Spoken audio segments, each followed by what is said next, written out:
Venons-en à présent aux questions macroéconomiques. Dans l'univers au sens large des émergences et la spécialité d'Irina Topasseri, économiste senior chez AXA IM. Bonjour et bienvenue Irina. Bonjour. Merci beaucoup en tant qu'économiste. Comment vous lisez cette décision de l'OPEP? Alors sur le plan de la décision en elle-même, c'est compliqué parce qu'on voit quand même des intérêts, des pays clés qui ne défendent pas forcément les mêmes intérêts au sein de l'OPEC+.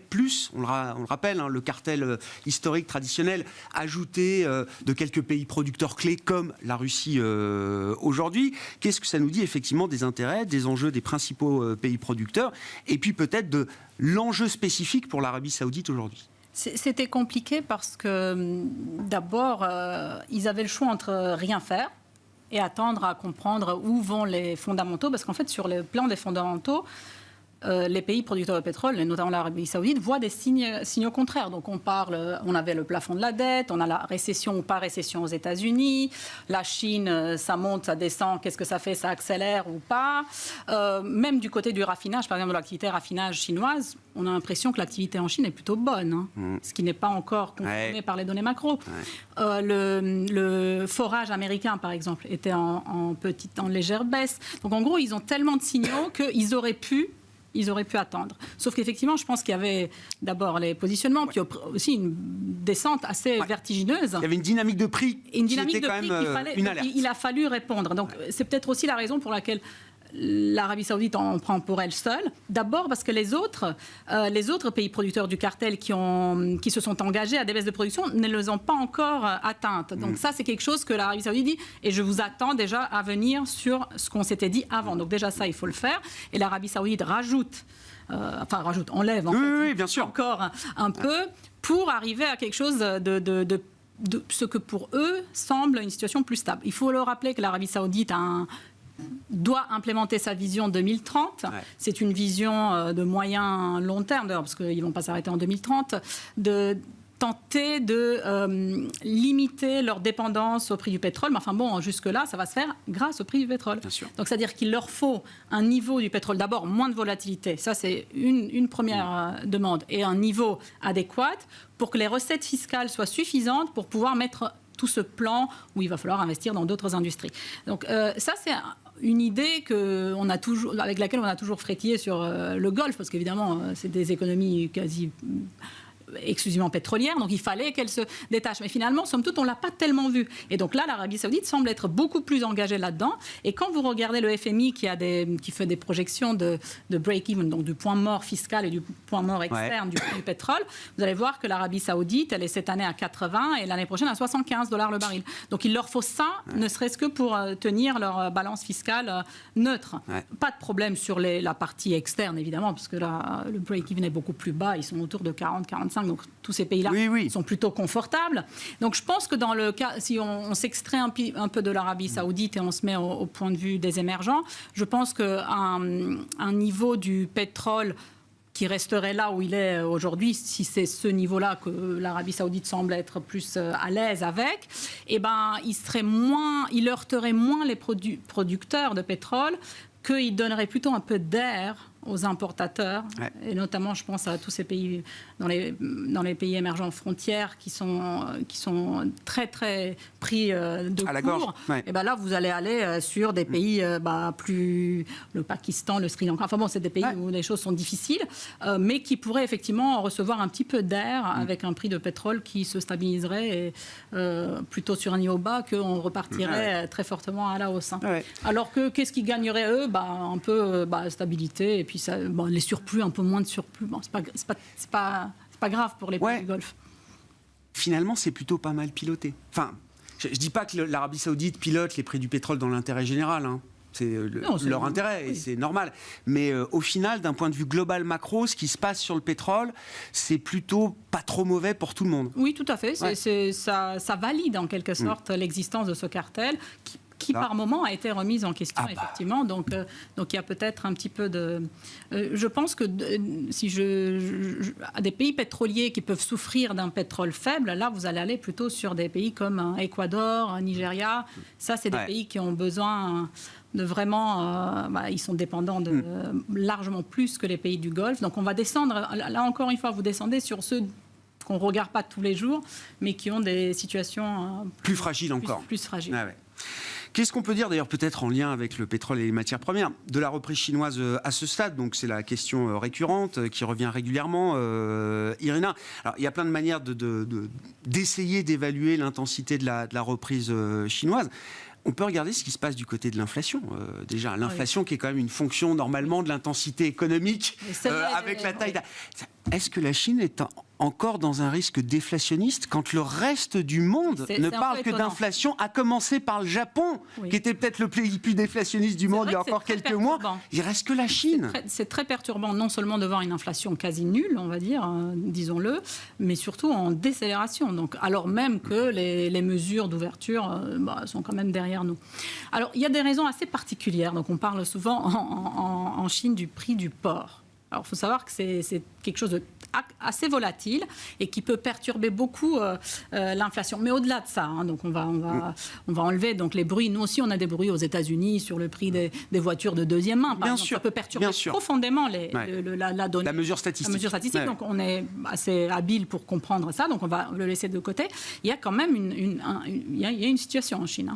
Et ça s'est vu aussi sur les données de croissance parce que d'abord, on a eu des bonnes nouvelles, la réouverture. Donc, ça s'est d'ailleurs joué très fortement sur les marchés.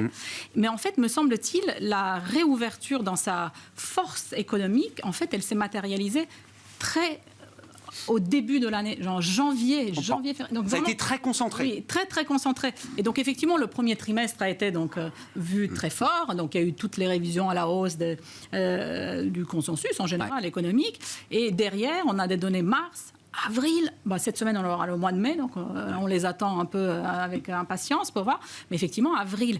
Alors en soi, si vous ne connaissez pas l'économie chinoise, vous dites mais de quoi elle parle, ça s'accélère partout. Oui, ça s'accélère parce qu'en glissement annuel, on a un comparatif avec la fermeture de Shanghai. Bien sûr, c'était Shanghai l'an dernier qui était fermé. Donc forcément, mais enfin le consensus attendait mais bien plus fort ce rebond parce qu'il était justement un peu aidé par les effets de base.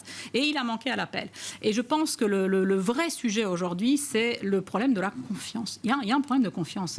Alors, elle s'améliore un petit peu la confiance des ménages, mais enfin, il y a une vraie défiance sur ce que le consommateur chinois comprend de la politique passée du gouvernement et celle à venir. Et ça concerne souvent, et on revient toujours à l'éléphant dans la pièce, qui est le secteur immobilier. C'est-à-dire que c'était le seul endroit où les Chinois pouvaient investir, c'était leur moyen de richesse, seul gage de richesse qu'ils avaient, refuge, si vous voulez. Donc là, ils comprennent bien qu'il y a un sujet sur le secteur et ils comprennent bien que le gouvernement s'engage de manière structurelle à limiter ce problème.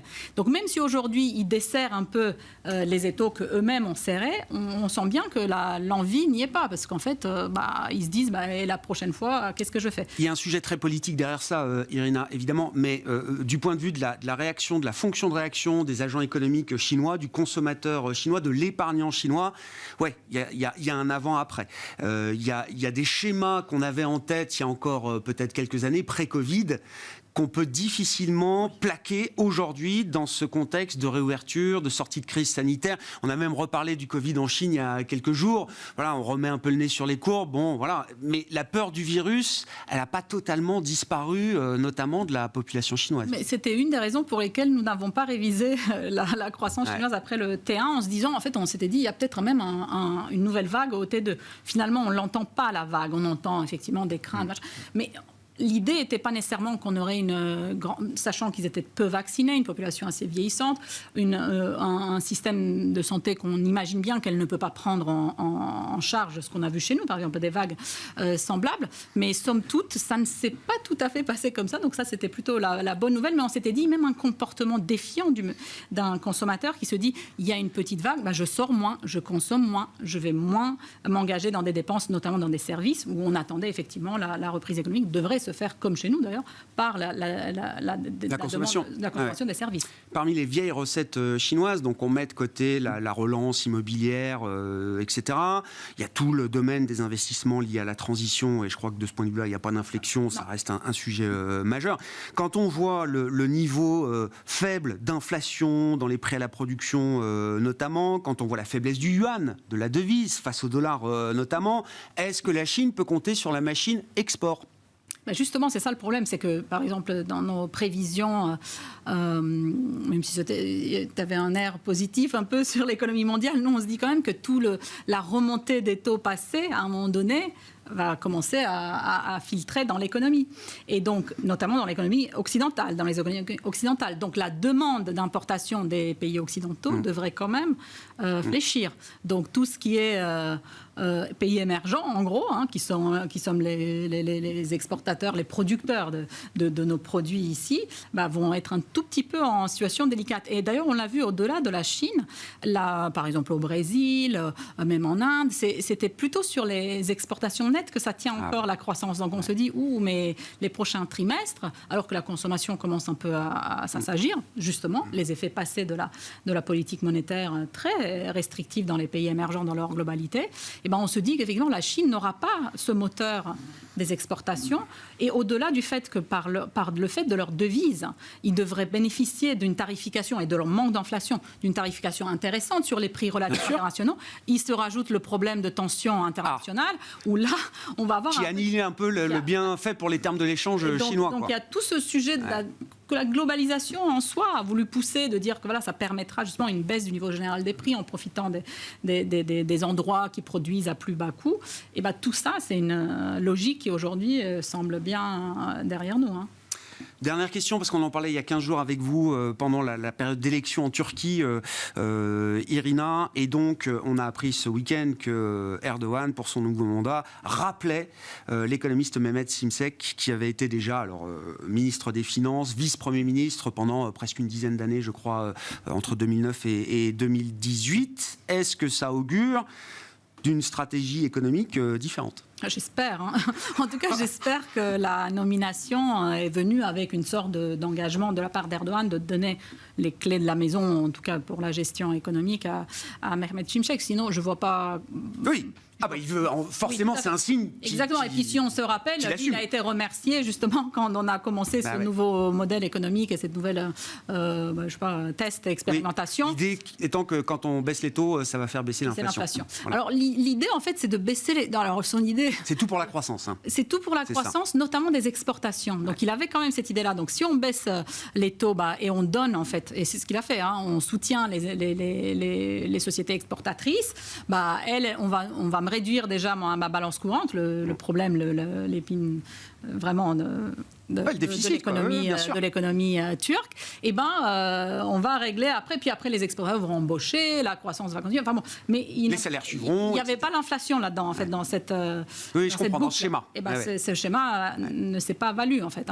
Et donc, forcément, on pense qu'avec cette nomination, et d'ailleurs dans le marché, surtout sur la presse locale, on voit aussi on parle de changer la tête de la Banque centrale, et là, c'est ça. C'est tout l'appareil économique derrière. Avec des profils féminins venus de d'autres banques américaines. Donc il y a quand même mais surtout, moi, ce que je trouve intéressant dans la presse locale, c'est cette idée qui est aujourd'hui très bien exprimée de part et d'autre, propaganda ou pas, que la livre turque doit s'affaiblir. Donc ça, c'est très très fort, parce que du coup, on habitue en fait la population à l'idée qu'il y a une sorte de douleur à infliger pour après mieux repartir. C'est exactement ce qui se passe ce matin, d'ailleurs. Lire turc continue de s'affaiblir malgré les annonces du week-end. Merci beaucoup, Irina. Merci pour ce décryptage, cet éclairage sur la situation ici et là de quelques pays clés dans la sphère émergente. Irina Topasseri, économiste senior chez AXA IM, qui nous accompagnait pendant cette demi-heure de Smart Bourse à la mi-journée. On se retrouve à 17h en direct sur Bismart.